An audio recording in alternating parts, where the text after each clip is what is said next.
नमस्कार, एक मिनट पूरी रिपोर्ट हमारे खास कार्यक्रम देखना आप शुरू कर चुके हैं। मैं आपके साथ कमल कौशिक।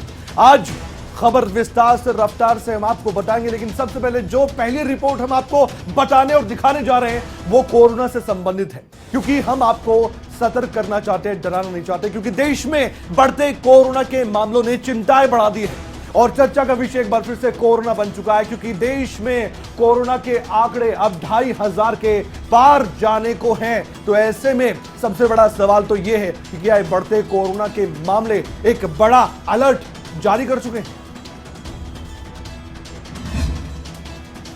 भारत में कोरोना के बढ़ते मामले चिंता का विषय बनते जा रहे हैं, जिसको लेकर खुद पीएम मोदी राज्य के मुख्यमंत्रियों से एक बैठक करने वाले हैं। पिछले 24 घंटे में कोरोना के 2541 नए मामले सामने आए हैं। हालांकि रविवार के मुकाबले ये आंकड़ा कम है। वहीं 30 लोगों की कोरोना से मौत हुई है। फिलहाल भारत में संक्रमण दर 0.84% पर है, तो एक्टिव केसों की संख्या 16,522 हो चुकी है। पिछले 24 घंटे में 1,862 लोगों ने कोरोना को हराया है। देश में कोरोना केस बढ़ने के पीछे दिल्ली का आंकड़ा मायने रखता है, क्योंकि दिल्ली में सबसे ज्यादा कोरोना के मामले सामने आ रहे हैं, जो कि 1000 का आंकड़ा पार कर चुके हैं। भारतीय चिकित्सा अनुसंधान परिषद ने बताया कि भारत में रविवार को कोरोना वायरस के लिए 3,02,115 सैंपल टेस्ट किए गए। आशंका जताई जा रही है कि क्या कोरोना की एक और लहर देश में अपनी एंट्री कर रही है, क्योंकि कोरोना ने पिछले 2 साल में देश में काफी तबाही मचाई है, जिसे देखते हुए स्वास्थ्य मंत्रालय से लेकर राज्य सरकारें भी चिंतित हैं कि कहीं कोरोना फिर से बेकाबू न हो जाए। लेकिन फिलहाल कोरोना आंकड़ों को देखते हुए एहतियात बरतने की जरूरत है।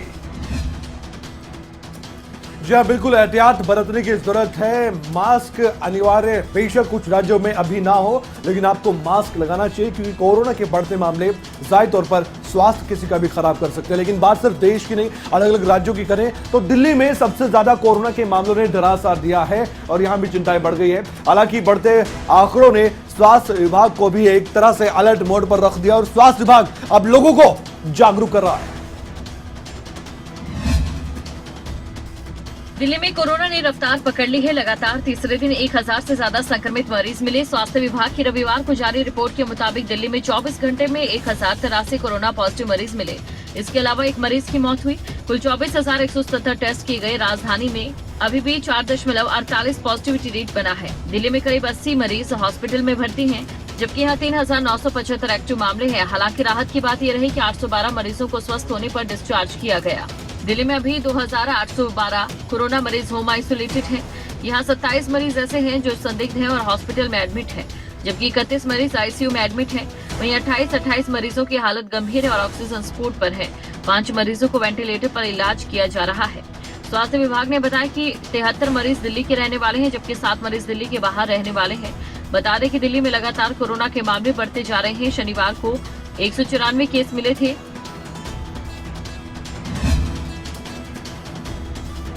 अब देखिए, दिल्ली में केस बढ़ेंगे तो दिल्ली से लगते बाकी जो हरियाणा के जिले हैं वहां भी कोरोना के केस बढ़ेंगे और इसका नतीजा सामने आ भी चुका है।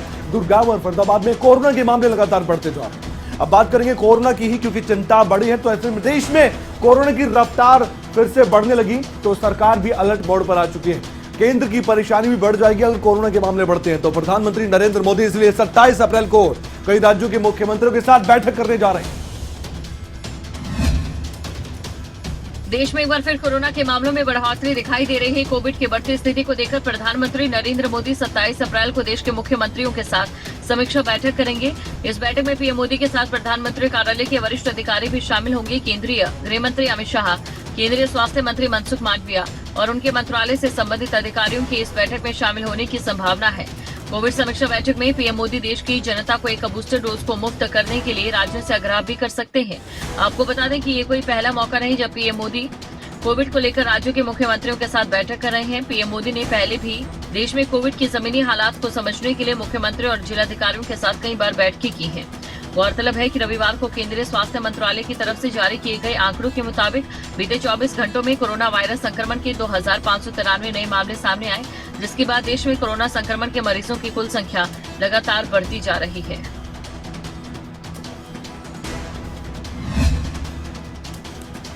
तो प्रधानमंत्री नरेंद्र मोदी खुद अपनी ओर से कुछ निर्देश भी राज्यों के मुख्यमंत्री को दे सकते हैं। हालांकि राज्यों को पहले भी कहा गया था कोरोना काल में कि वो अपने तरीके से जो भी निर्देश जारी कर सकते हैं अधिकारियों को करें, ताकि कोरोना के मामले कंट्रोल में ही रहें। आगे बढ़ते हैं। भारत ने तीरंदाजी विश्व कप में एक बार फिर से कमाल कर दिखाया है। रविवार को हरियाणा की बेटी रिद्धि ने देश का नाम रोशन किया है, जिसके बाद हरियाणा के मुख्यमंत्री मनोहर लाल ने ट्वीट कर अपनी खुशी जाहिर की है। भारत ने तीरंदाजी वर्ल्ड कप चरण 1 में तब दूसरा गोल्ड मेडल पदक जीता जब रविवार को तरणदीप राय और रिद्धि पौर की मिश्रित टीम ने पिछड़ने के बाद वापसी करते हुए शूट ऑफ में ग्रेट ब्रिटेन को हरा दिया। ग्वांगजू एशियाई खेल 2010 में रजत पदक जीतने वाले 38 साल के राय का वर्ल्ड कप में पहला मिश्रित टीम पदक है।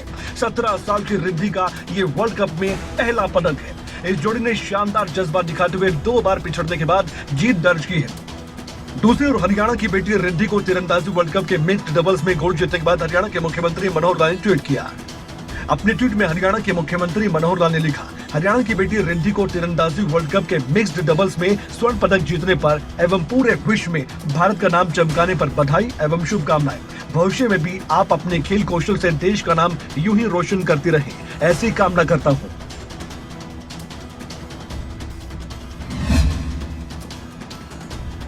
हरियाणा ने एक बार फिर से खेल में अपना कमाल कर दिखाया है और कई पदक हमारे नाम हो भी चुके हैं इस गेम्स में।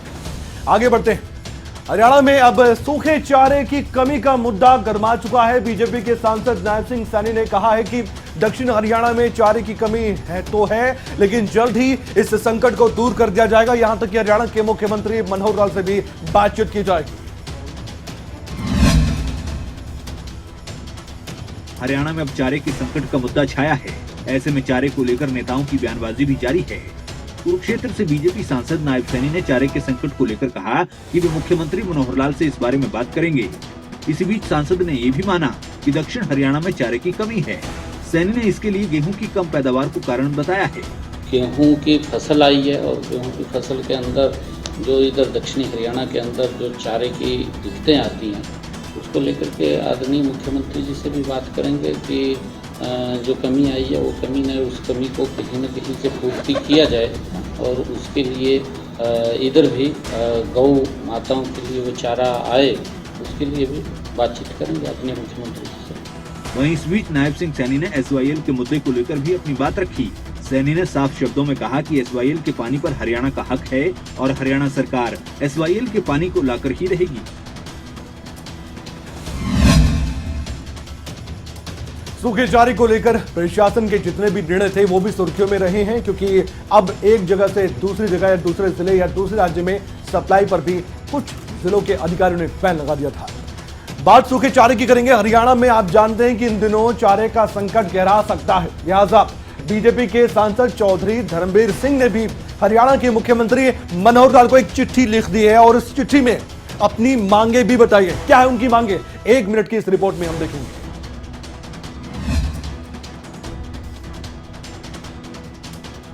हरियाणा में गौवंश के चारे पर संकट पैदा हो गया है। सबसे ज्यादा मार उन जगहों पर है जिन जिलों में गौशालाएं सबसे अधिक है। सिरसा, फतेहाबाद सहित हिसार जिले में सबसे अधिक गौशालाएं हैं। तूड़ी के रेट 850 रुपए क्विंटल पहुंच गए हैं। इससे गौशालाओं का खर्च दोगुना हो गया है। औसतन 2000 गाय वाली गौशाला में अकेली तूड़ी का खर्च करीब 20 लाख रुपए आता था, मगर अब रेट दोगुने होने से ये खर्च दोगुना हो गया है। कुल मिलाकर प्रदेश में पशुओं के चारे का संकट गहराने लगा, जिसे लेकर बीजेपी सांसद चौधरी धर्मवीर सिंह ने हरियाणा के सीएम मनोहर लाल को खत लिखा। सांसद ने सीएम से मांग की है कि चारे की कमी के चलते चारे के वाहनों को जिले में भी न पकड़ा जाए। सांसद चौधरी धर्मवीर सिंह की माने तो इस जिले में चारा समय रहते नहीं पहुंचेगा। उन जिलों में पशु चारे की कमी के कारण भूखे मर सकते हैं, लिहाजा चारे के वाहनों को किसी भी जिले में न रोका जाए। जगबीर घनघस, भिवानी, खबरें अभी तक। एक तरफ किसानों को मुनाफा होता है, लेकिन दूसरी तरफ पशुपालकों की मुश्किलें बढ़ती हैं। बीच का रास्ता क्या निकलेगा, ये देखने वाली बात जरूर है। करनाल में नई मंडी में अब रात को कार में संदिग्ध परिस्थितियों में एक व्यक्ति का शव मिलने से सनसनी फैल गई है। इलाके में दहशत का माहौल बना हुआ है। पुलिस और FSL की टीम ने मामले की जांच शुरू कर दी है, क्योंकि कई सवाल हैं इस वारदात के बाद। करनाल के नई अनाज मंडी रोड पर कार में संदिग्ध परिस्थितियों में व्यक्ति का शव मिलने का मामला सामने आया है। पुलिस और FSL की टीम ने मामले की जांच शुरू की। थाना प्रभारी मनोज कुमार ने बताया कि पुलिस को जैसे ही घटना की सूचना मिली, पुलिस ने तुरंत मौके पर पहुंचकर देखा तो एक व्यक्ति का शव कंडक्टर सीट पर मिला है। गाड़ी से कुछ शराब की बोतलें भी बरामद हुई। मृतक की पहचान महेंद्र के रूप में हुई है, जो एग्रीकल्चर विभाग में ड्राइवर के पद पर सोनीपत में तैनात था। परिजनों ने पुलिस को बताया कि रविवार होने के कारण उनके पिता सुबह से ही घर से निकले हुए थे। फिलहाल पुलिस ने शव को कब्जे में लेकर पोस्टमार्टम के लिए कल्पना चावला हॉस्पिटल में भिजवा दिया है। सूचना मिलने पर भी एक गाड़ी में जो कंडक्टर साइड लेफ्ट में आदमी की डेड बॉडी पड़ी है। मौके पर हम पहुंच गए थे, एफएसएल टीम बुला लिया, एफएसएल टीम ने मौके पर निरीक्षण कर लिया। इस चीज़ को तो ये इन्वेस्टिगेशन का पार्ट है। बहरहाल मामले में तफ्तीश जारी है। मृतक के परिजनों का कहना है कि मृतक की किसी से कोई दुश्मनी नहीं थी। पुलिस का दावा है कि जल्द ही मामले का खुलासा किया जाएगा। इस मामले की जांच लगातार जारी है, लेकिन पुलिस के सामने जांच में कई सवाल हैं जिनके जवाब जल्द मिल सकते हैं। दावा भी किया गया है। सिरसा में एक दर्दनाक हादसा हो गया। एक बस और कार की भिड़ंत हो गई। ये बहुत जबरदस्त और जोरदार टक्कर थी, जिसके बाद आग में कार भी जलकर खाक हो चुकी है और कार सवार की दर्दनाक मौत हो गई। क्या है ये पूरा मामला, आइए जानते हैं 1 मिनट की रिपोर्ट में।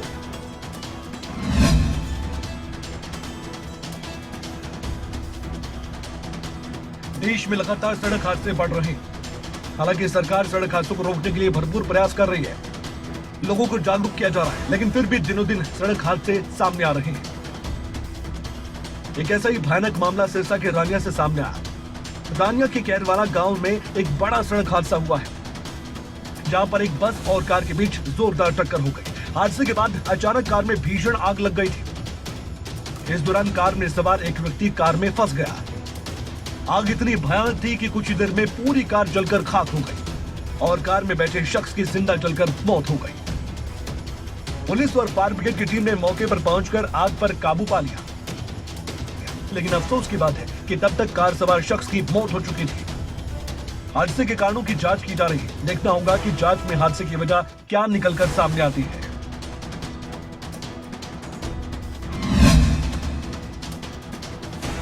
इससे पहले पानीपत में भी इस तरह का भयानक हादसा सामने आया था, जिसके बाद मुश्किलें भी बढ़ चुकी थी प्रशासन की, क्योंकि फायर ब्रिगेड की गाड़ियों ने आग पर काबू पाने की कोशिश की थी, लेकिन तब तक कई मौतें हो चुकी थी। आगे बढ़ते हैं, फरीदाबाद की बात करेंगे। फरीदाबाद में एक बार फिर से निजी अस्पताल की बड़ी लापरवाही सामने आ गई। परिजनों के आरोप ये थे कि 7 महीने के बच्चे को गलत इंजेक्शन लगा दिया गया, जिसे लेकर परिजनों ने अस्पताल में जमकर बवाल काटा। रोते विलाप करते ये परिजन उस 7 महीने के बच्चे के हैं, जिसकी अस्पताल प्रशासन की लापरवाही के चलते मौत हो गई। ये तस्वीरें बल्लभगढ़ के मोहना रोड की है। एक निजी अस्पताल पर गंभीर आरोप लगे। परिजनों ने अस्पताल में जमकर हंगामा किया। परिजनों का अस्पताल प्रशासन पर आरोप ये था कि जिस तरीके से बच्चे का इलाज करना चाहिए था, उस तरीके से अस्पताल ने बच्चे का इलाज नहीं किया। आरोप है कि बच्चे को इंजेक्शन लगाने के बाद इन्फेक्शन हो गया और बच्चे की मौत हो गई। गुस्साए परिजनों ने अस्पताल में जमकर तोड़फोड़ की। हालांकि पूरे मामले की शिकायत स्थानीय पुलिस को दे दी गई है। इसके बाद पुलिस ने मौके पर पहुंचकर निरीक्षण भी किया और इस पूरे मामले की जांच बोर्ड के माध्यम से करवाने की बात कहकर आगे की कार्रवाई शुरू कर दी है। रो रहा था मेरी गोद में, आवाज भी बंद होगी उसके, एक साथ आंख बंद होगी, आवाज बंद होगी। इंजेक्शन लगते ही इन्फेक्शन हुआ था उसके। इन्फेक्शन। इस मामले की गंभीरता से जांच होनी चाहिए। क्या वाकई में निजी अस्पताल की कोई लापरवाही थी या सिर्फ ये आरोप है? इस पर देखने वाली बात है, पुलिस क्या कोई एक्शन लेती है या नहीं। अब बात करेंगे जुलाना की। दरअसल जुलाना में एक मौत का मामला सामने आया था और उसके बाद मृतक के परिजनों ने खूब हंगामा किया था। अब सहमति बनने के बाद मृतक का 8 दिन बाद अंतिम संस्कार हुआ है। दरअसल पिछले 8 दिनों से परिजन शव को रखकर न्याय की मांग कर रहे थे और आखिरकार क्या न्याय मिला? देखिए 1 मिनट की रिपोर्ट। जुलाना में पिछले 8 दिनों से शव को रख न्याय की मांग कर रहे अनुसूचित जाति के लोगों ने अपनी मांगों को लेकर प्रशासन और सरकार के नुमाइंदों से बात की। इस दौरान उन लोगों की प्रशासन के साथ सहमति बनी। वहीं सहमति बनने के बाद मृतक का 8 दिन बाद अंतिम संस्कार हुआ। कमेटी के सदस्यों का कहना है कि प्रशासन ने उनकी मांगों को मान लिया। वहीं जुलाना पहुंचे सरकार के राज्य मंत्री अनूप धानक ने कहा कि मृतक परिवार से उनकी बात हुई है और वो परिवार की हर संभव मदद करेगा। इनकी जो साथी मदद करना चाहे वो साथी मदद भी करें और प्रशासन की तरफ से भी, चाहे कोई स्कूल एजुकेशन में किसी को स्कूल में बच्चों की बात है या कोई और भी कोई बात है, पूरा प्रयास किया जाएगा। ये परिवार पूरा संतुष्ट कर दिया गया है। गौरतलब है कि पिछले 8 दिनों से अनुसूचित जाति के समाज के एक युवक की मौत के बाद उसका शव वार्ड 4 की चौपाल में रखकर लगातार न्याय की मांग की जा रही थी। ऐसे में 8 दिन के बाद प्रशासन के साथ सहमति बनी और अनूप धानक के साथ साथ अधिकारियों ने परिजनों को आश्वस्त किया कि उनकी मांगों पर विचार किया जाएगा। आश्वासन तो मिल चुका है, लेकिन वायदे पूरे होंगे, देखने वाली बात है। अब बात पलवल की करेंगे। पलवल के खदीन में पलवल खुफिया विभाग और सीएम फ्लैंक की टीम ने एक साथ कार्रवाई की है। इसी दौरान सैकड़ों क्विंटल अनाज की कालाबाजारी का एक बड़ा खुलासा हो गया। पिछले कुछ दिनों से अपराधियों पर सीएम फ्लैंक की टीम सख्ती से शिकंजा कसे हुए है। इसी कड़ी में सीएम फ्लैंक की टीम ने पलवल के खदीन के टीप गांव में डिपो होल्डर्स पर छापेमारी की। इसी दौरान यहां पर सैकड़ों की संख्या में अनाज से भरे कट्टे बरामद किए गए, जो गरीब लोगों को बांटे जाने थे। वक्त रहते हुई छापेमारी के चलते अनाज की कालाबाजारी का भंडाफोड़ हो गया। तीसरे महीने मार्च को राशन नहीं मिलो, हम एसडीएम साहब से मिले। एसडीएम साहब ने कोशिश करके है नहीं, माल हमारो 31 तारीख में पहुंचवा दियो और पर्ची कट गई। पर्ची कट के है नहीं, वो बोले कि भाई आप तो टाइम नहीं, पर्ची दिन छिपको, कल माल बांट देंगे। कल मार जाए। ये कार्रवाई पलवल खुफिया विभाग और सीएम फ्लैंक की टीम ने संयुक्त रूप से की और इस अनाज को बाजार में बेचने से पहले ही छापेमारी कर बरामद कर दिया गया। डिपो धारक जुबेर के ठिकानों पर छापेमारी की और मौके से अनाज से भरे कई कट्टे बरामद किए।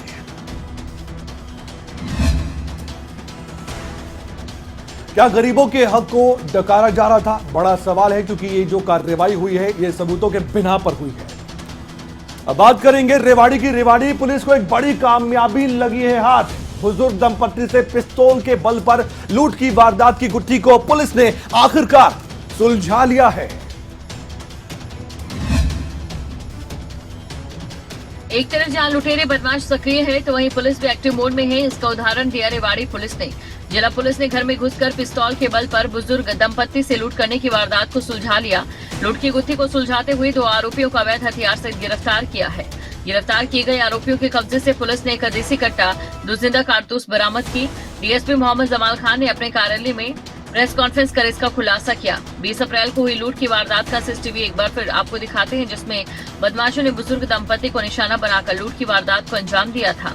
घर में घुसे नकाबपोश बदमाश पिस्तौल के बल पर 50,000 की नकदी और मोबाइल फोन लूटकर फरार हो गए।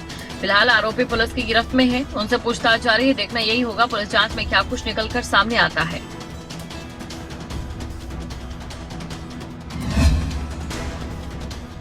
इस मामले की जांच लगातार जारी थी, लेकिन पुलिस ने जो कामयाबी यहां पर हासिल की, उसके बाद इस पूरे मामले का खुलासा लगभग हो ही चुका है।